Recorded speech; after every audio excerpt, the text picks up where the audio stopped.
science. Like child mortality rates have dropped hugely, and we can keep premature babies alive if they're a lot younger. Well, I think the thing is that now that we've got like the technology, we're able to make our lives a lot more comfortable, and we're able to live a lot longer because we've kind of eliminated all these factors that were killing us before, except obviously diseases have become more like prevalent in our lives because now people are living longer, so you notice them more and you're affected by them more. Just adding to that as well, like farming people would always have to farm each cow, like so on, but now we have machines and like artificial impregnation, so cows don't even need to mate with a bull anymore. They're just pregnant.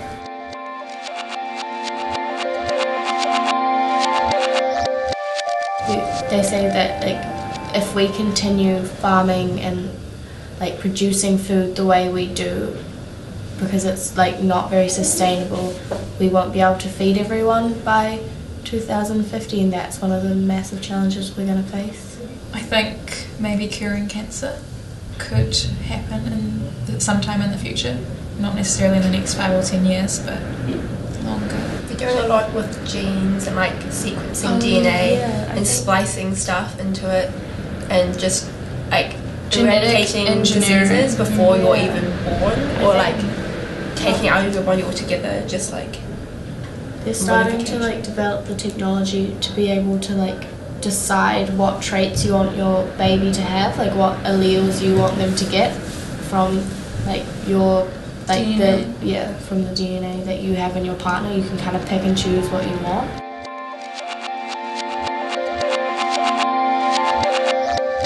The changes in technology should be spread evenly in the future, but they probably won't be. And the reason I say they should be is that one person can do so much. Like the rapper Akon, he just supplied electricity to millions of people in Africa, and it's changed so much for them. It's like lowered like rates of murder and things because now there's light after dark and things like that, and they have cooling, like electricity. We take it for granted so often. Look at how much is surrounding us right now, and so things like that. One man could do all that, but so many people who have the power to do that aren't. I think like it's kind of sad that we like are like being asked that question, will the technology be spread evenly? Our automatic response is like it should be, but it won't be, because we kind of have this, it's like almost because it's become like a norm that there's like these third world countries and these first world countries, and like to us like it shouldn't be like that. It should be like, yes, we can spread this technology evenly, and like we should be able to help everyone. If we do want to stop global warming and everything, everyone needs to be doing something, but that means that everyone needs to get equal treatment. Yeah, there's so much idea that like one person can't make a difference, but like it kind of gets lost, so you give up. Everything you do like makes a difference. I think like even if you just like don't throw your gum wrapper on the like ground and you actually put it in a bin, like I feel like even that just makes the biggest difference.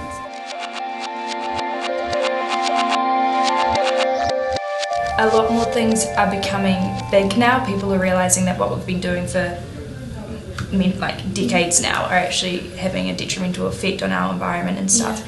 And there's a lot more awareness surrounding that. And so I feel like as time goes on, not only like the awareness is getting bigger, but also our knowledge on how to change it is getting bigger. And from like, we're only 16 and we're already thinking about how to change the world, even if it is just picking up a gum wrapper. Nowadays, our generation has kind of been brought up, being told that we're the generation who needs to, like, we're kind of the last generation that can make the change. So our whole lives we've been told, we've like been being educated about climate change and what we need to do, what needs to happen. Everything we did was like, I remember doing so many inquiries in primary school. Like we did one trying to get like our local New World to charge you to buy use plastic bags. And look where that got us. Now you have to.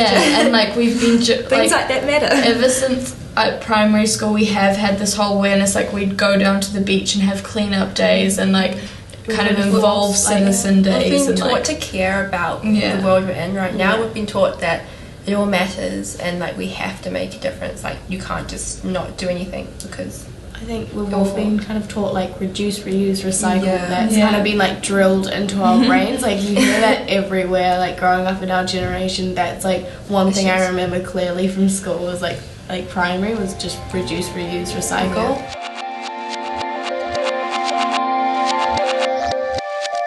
I recently wrote an essay about this. Like I always think what's that like Nelson Mandela quote? Like education is the most powerful weapon we can use to change the world. Like I really believe that through education, like just us being educated since we were little on like climate change and reducing and recycling, like that kind of stuff, and like even if we started like from a young age educating people on more things other than climate change, but like equality and like third world countries and agriculture and being aware of what you eat and what you use and like what you're like I just feel like because in our world there's so much like ignorance around things. Like if you go to a clothing store and you buy something, you're like but you don't know where that clothing has come from, and like it's probably come from like a sweatshop in like Afghanistan or something.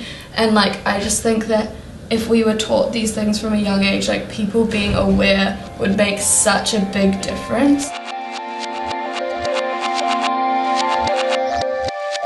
The education system needs to keep evolving as the world keeps evolving to keep up. If we were still learning things that we were learning, that people were learning in the 1950s now, it wouldn't really relate to what our society and world is right now. And even things not to do with the environment but more to do with socio-cultural issues, such as like gay acceptance, even big things at the moment like gender issues, transgenders, equality just in all regions. If we were still being taught like we were back in the 1900s, I feel like females would be treated less equally, gays would still be. I read somewhere that people are going to be working a lot more different jobs in their lifetime than, because it used to be like you went to school and then maybe you went to university or an apprenticeship and then you went to a job and you did that until you retired. But now like we'll be working lots of different jobs before we have to retire, and I feel like schools and the education system needs to take that into account, because if you have to go back and retrain for all those things, it can get quite difficult. Like at school it's quite easy to learn about algebra and English and subjects like that, which is great. I'm not saying it's bad, and like sciences and stuff, but like I personally want to go into, well, I don't know what I want to do, I'm 16 like we said, but I personally want to go down the route of environmental sciences and studies. But at school there are no subjects here that are going to help. I mean, well, obviously bio. But there's no subjects that lead me into that. Catered, and if I pay lots, don't get a scholarship, have to pay a lot to go to a university in another city, where you have to pay for like everything and food and then it turns out that I don't actually like where the subject's going, it could be quite difficult. Yeah. I'm excited. I'm excited because I've always like known what I want to do. I'm definitely excited for like the far future. I'm not excited for next year when I have to start university. Not excited for the next month. I'm excited for tonight when I have homework. Yeah, not excited. Like not excited for I feel like that whole transition from secondary to tertiary and tertiary out into like getting like your first proper job, that is really, really scary. But I think this is kind of the generalization, like obviously it doesn't go this way for everyone, but like once you kind of get those foundations and you kind of start like, you become more aware of yourself and you start to care less about what society thinks of you and you just like do what makes you happy. With change in the world, like, and we're talking about all these things like gender fluid becoming more accepted and like people becoming more aware of the environmental impacts we have and like all those kind of things, I feel like for us this is really kind of easier to say because we all become from like reasonably privileged families where we can make, like we have that opportunity to make a change. All of our friends are really open-minded people. We go to a really open-minded school.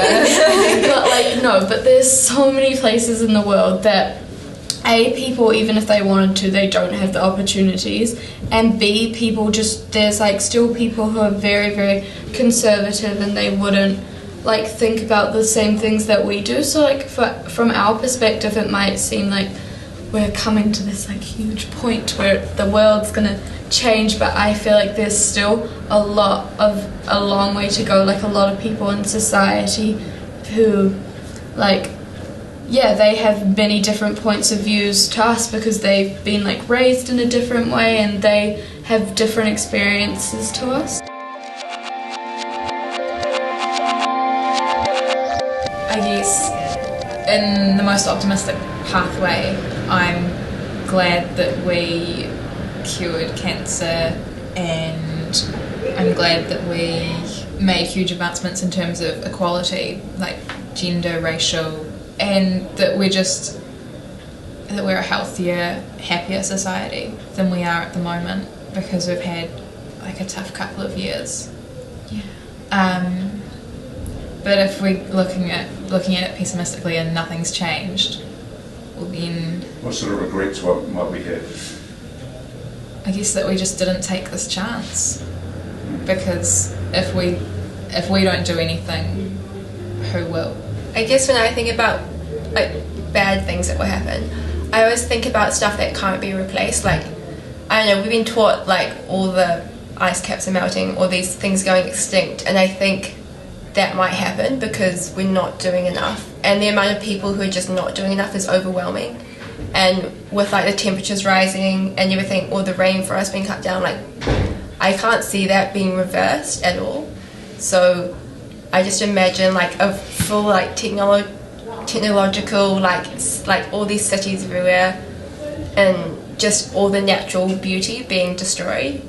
But like if I look back and saw what I think have improved, I would think that a lot of medical stuff, a lot of technology would have improved to improve our quality of life and quality of life everywhere. And I would hope to say that we've all become like a more considerate, compassionate society, and that we accept each other more, because I think a lot of people right now, they're focusing on other people, and that's a good way. I mean, we still have to worry about the environment, but we're worrying a lot more about how others are. We're being more caring. So I'm 65 now and I'm looking back.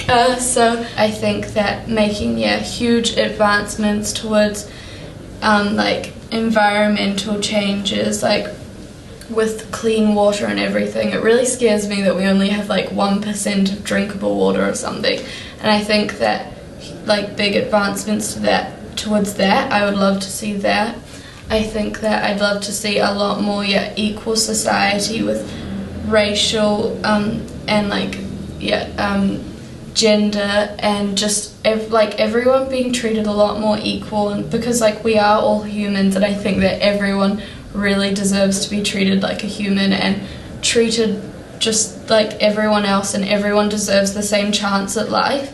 I think I'd love to see that. I think that if I was 65 years old looking back on what we had achieved in our lifetimes, I'd like to see that people stop choosing where their compassion lay and started realising that we're all in one world and we need to start working together and be compassionate about everyone and everything.